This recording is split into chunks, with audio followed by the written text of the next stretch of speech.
Hello guys, അപ്പോൾ നമ്മളിപ്പോൾ ഉള്ളത് എവിടെയാണെന്ന് വെച്ചാൽ ട്രിവാൻഡ്രത്തുള്ള ശ്രീ പത്മനാഭ ക്ഷേത്രത്തിലാണ്. അപ്പോൾ ഞങ്ങളിവിടെ ട്രിവാൻഡ്രത്ത് വരാനുള്ള കാരണം എന്താ വെച്ചാൽ ഞങ്ങളുടെ നഴ്സിംഗിൻ്റെ കേരള രജിസ്ട്രേഷന് വേണ്ടിയിട്ട് വന്നതാണ്. അപ്പോൾ നമ്മൾ കൊടുത്തിട്ട് കുറേ മാസങ്ങളായിരിക്കണം അതിൻ്റെ ഒരു അപ്ഡേറ്റും കിട്ടാത്ത സ്ഥിതിക്കാണ് നമ്മളിവിടെ വരാമെന്ന് വെച്ചത് കേട്ടോ. നമ്മൾ എന്തായാലും ട്രിവാൻഡ്രം വരെ വന്നു. അപ്പം ഇവിടെ വരാതെ പോകുന്ന മോശമല്ലേ? ഇതിൻ്റെ ഉള്ളിലോട്ട് ഞങ്ങൾ കയറി കേട്ടോ. കയറുന്ന സമയത്ത് ചുരിദാർ ഇട്ട് ആരും പോകാൻ പാടില്ല. അതാണ് ഏറ്റവും നല്ലത്. ഏറ്റവും നല്ലത് സാരിയും ജെൻസ് വരികയാണെങ്കിൽ ഷർട്ടും മുണ്ടാണ് ഏറ്റവും നല്ലത്. ഞാൻ ചുരിദാറിട്ടാണ് പോയത്. അവിടെ ചെന്നപ്പോഴും നമ്മൾ ഈ ചുരിദാറിൻ്റെ മുകളിൽ മുണ്ട് എടുത്തിട്ട് വേണം അമ്പലത്തിന് ഉള്ളിലോട്ട് പ്രവേശിക്കാൻ. അല്ലാതെ നമുക്ക് അതിൻ്റെ ഉള്ളിലോട്ട് പ്രവേശിക്കാൻ പറ്റില്ല. അതേപോലെ തന്നെ ജെൻസ് വരുവാണെങ്കിൽ അവർക്കും സെയിം ഇതേപോലെ തന്നെ മുണ്ട് വേണം. അതിന് മുകളിൽ ഷർട്ട് ഇട്ട് അമ്പലത്തിനുള്ളിൽ കയറാൻ പറ്റില്ല. പൊതിക്കാനുള്ള മുണ്ട് അവരവിടെ തരും. എക്സ്ട്രാ എമൗണ്ട് കൊടുക്കണം. നമ്മൾ ഏകദേശം 2 മുണ്ടും 2 പൊതിക്കാനുള്ള മുണ്ടും കൂടെ വാങ്ങിച്ചപ്പോൾ ഏകദേശം 600 സംതിങ് രൂപയായി. നല്ല വെയിലാണ്.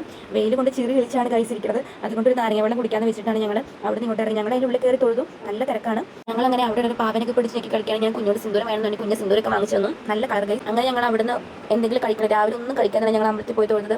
എന്തെങ്കിലും കഴിക്കാമെന്നൊക്കെ വെച്ച് ഞങ്ങളങ്ങനെ നേരെ നമ്മുടെ ഇന്ത്യൻ കോഫി ഹൗസിലോട്ടാണ് നമ്മൾ പോയത്. അവിടെ പോയി അവിടുന്ന് 4 മസാല ദോശയും 4 കോൾഡ് കോഫിയും പറഞ്ഞു. അതിൽ കോൾഡ് കോഫി കുടിച്ചിട്ട് ആകെ ഞങ്ങൾക്ക് എല്ലാവർക്കും ലൂസ് മോഷനായി ഗൈസ്. ഇവിടുത്തെ ഫുഡ് നമുക്ക് ഒട്ടും പറ്റില്ല. നമ്മൾ ഇത്രയും പറഞ്ഞപ്പോഴേ റേറ്റ് 600 സംതിങ് രൂപയായി. നമ്മുടെ നാട്ടിലാണ് ഇത്രയും ഫുഡ് കഴിക്കാൻ നമുക്ക് ഇത്രയും റേറ്റ് ആവില്ലായിരുന്നു ഗൈസ്. അങ്ങനെ നമ്മൾ അവിടുന്ന് ഫുഡൊക്കെ കഴിച്ചു. നമ്മളങ്ങനെ നേരെ റൂമിലോട്ട് പോയി. റൂമിൽ തൊട്ടടുത്തുള്ള ഹോട്ടലാണ് ഏതൻസ് ഫാമിലി റെസ്റ്റോറൻറ്റിൽ പോയി. അവിടെ ഞങ്ങൾ 4 ചോറാണ് പറഞ്ഞത്. 4 ചോറിൻ്റെ കൂടെ കറി കിട്ടിയപ്പോൾ ആ കറി ടേസ്റ്റ് ചെയ്തപ്പോൾ ഗൈസ് ഒരു രക്ഷയിൽ അടിപൊളി. ട്രിവാൻഡ്രത്ത് വന്നിട്ട് നല്ലൊരു ഫുഡ് കഴിക്കുന്നുണ്ടെങ്കിൽ അത് ഏതൻസ് ഫാമിലി റെസ്റ്റോറൻറ്റിൽ വന്നിട്ടാണ്. ഇത്രയും നല്ല ഫുഡും ഉണ്ടാവും ഞങ്ങൾ പ്രതീക്ഷയില്ല ഗൈസ്. അടിപൊളി ഫുഡ്, എല്ലാ തരം ഐറ്റംസ് കറികളും ഉണ്ട് ഗൈസ്. നല്ല വറുത്ത മീനുണ്ട്. അതേപോലെ തന്നെ നിങ്ങൾ ട്രിവാൻഡ്രത്ത് വരുന്നവരാണെങ്കിൽ മസ്റ്റ് ട്രൈ ചെയ്യുക. ഇവിടെ വന്നിട്ട് റെസ്റ്റോറൻറ്റിൽ വന്ന് ട്രൈ ചെയ്യുക. നമ്മുടെ ഫസ്റ്റ് ടൈം വരുന്നതുകൊണ്ട് ഇന്നലെ നൈറ്റ് ഞങ്ങൾ ഫുഡ് വാങ്ങിച്ചപ്പോൾ ഏകദേശം ഞങ്ങൾക്ക് എമൗണ്ട് ആയത് 1400 സംതിങ് രൂപയായി. അപ്പോൾ തന്നെ ഞങ്ങൾ ഞെട്ടി. കാരണം ഇത്രയും എമൗണ്ട് ആണ് ഫുഡിൽ വിചാരിച്ചപ്പോൾ ഏതൊരാൾക്കും ഫസ്റ്റ് ടൈം ആ ഒരു സ്ഥലത്ത് പോകുന്നെങ്കിൽ ഒരു അബദ്ധം പറ്റാതിരിക്കില്ല. അതേ സെയിം അബദ്ധം നമുക്കും പറ്റി. നൈറ്റ് 9 മണിക്കാണ് ട്രെയിൻ. അതുകൊണ്ട് തന്നെ നമ്മുടെ ട്രിവാൻഡ്രം ഷൺമുഖം ബീച്ചിൽ പോകാമെന്ന് വെച്ചു. അങ്ങനെ ഞങ്ങൾ നേരെ ഓട്ടോയിൽ ഷൺമുഖം ബീച്ചിലെത്തി. അവിടെ കുറച്ച് ഞങ്ങൾ അധികം നേരം കറങ്ങി. അവിടെ എത്തിയപ്പം ഓൾമോസ്റ്റ് നൈറ്റായി. ബീച്ചിലോട്ട് ഇറങ്ങാനോ അധികം കാണാനൊന്നും പറ്റില്ല. പക്ഷേ ഉള്ളിൽ ഒരുപാട് കാഴ്ചകളുണ്ടായിരുന്നു. അങ്ങനെ ആരെങ്കിലും പാനിപൂരി എഴുതി കണ്ടാൽ പിന്നെ എനിക്ക് പാനിപൂരി വേണം. പാനിപൂരി എന്നത് എൻ്റെ ഏറ്റവും ഫേവറേറ്റ് ആണ്. ഞങ്ങളുടെ മുന്നേ ഞാൻ കർണാടകയിൽ പഠിച്ചുകൊണ്ടിരിക്കുമ്പോൾ തന്നെ ഞാൻ പാനിപൂരി നല്ല അഡിക്റ്റ് ആയിരുന്നു. പാനിപൂരി ഡെയിലി ഞാൻ കഴിക്കുമായിരുന്നു. അത്ര ഇഷ്ടമാണ്. പാനിപൂരി എടുത്തിരുന്ന അച്ഛനും അമ്മയും അടിപൊളിയാണ് കേട്ടോ. അവരോട് ഞങ്ങൾ നന്നായിട്ട് കൂട്ടായി. പാനിപൂരി കഴിക്കാനായിട്ട് അമ്മയോട് ഞാൻ ഇനിയും വരുമെന്നൊക്കെ പറഞ്ഞു കേട്ടോ.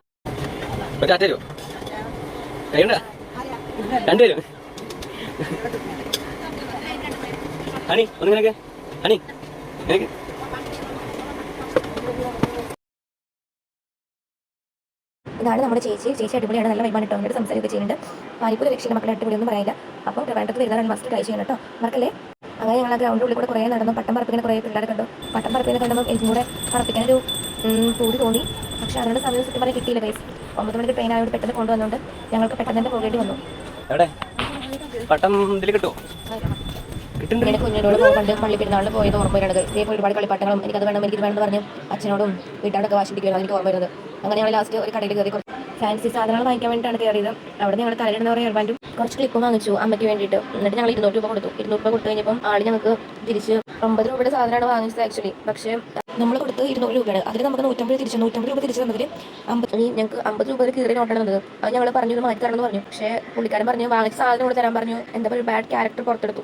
നമ്മൾ വഴക്കണ്ടാക്കാൻ പോയി. പിന്നെ നമ്മളിങ്ങോട്ട് പോകുന്നു. അപ്പോഴാണ് ഞങ്ങൾ വൈകുന്നേരം സുന്ദരനെ കണ്ടുപിടി. സുന്ദരനാണെങ്കിൽ ഒരു രക്ഷയില്ല, ഭയങ്കര കമ്പനി. അവർ പിന്നെ എന്തെങ്കിലും വാങ്ങിച്ചു കൊടുക്കണമെന്ന് ഓർത്ത് ഞങ്ങൾ ബിസ്ക്കറ്റ് വാങ്ങിക്കാൻ വേണ്ടി പോയി. ഒരു പാക്കറ്റ് ബിസ്ക്കറ്റ് അവന് വാങ്ങിച്ചു കൊടുത്തു. പാകം കുഞ്ഞെ പോയി ബിസ്ക്കറ്റ് വാങ്ങിച്ച് കൊടുക്കുന്നത് വരെ അവൻ എൻ്റെ കൂടെ തന്നെ ഉണ്ടായിരുന്നു. അവർ മനസ്സിലായെന്ന് തോന്നുന്നു നമ്മൾ എന്തോ തിന്നാൻ കൊടുക്കേണ്ടത് മനസ്സിലായിരുന്നു കേട്ടോ. പാവം അടുത്തെങ്കിലും ഞാൻ എന്തായാലും വീട്ടിലോട്ട് കൊണ്ടുപോകുന്നത്. ദൂരമായി പോയില്ലേ. സ്വന്തമായിട്ട് വണ്ടി ഉണ്ടായിരുന്നെങ്കിൽ നമുക്ക് കൊണ്ടുപോകാം. പക്ഷേ ട്രെയിനൊക്കെ ആകുമ്പോൾ കൊണ്ടുപോകാൻ പറ്റില്ല. ഇതപ്പോൾ നമ്മുടെ ശംഖുമുഖം ബീച്ചല്ലേ? ശംഖുമുഖം. അപ്പോൾ എല്ലാവരും കൂടെ വരിക, ജസ്റ്റ് ട്രൈ ചെയ്യാം. ഓക്കെ.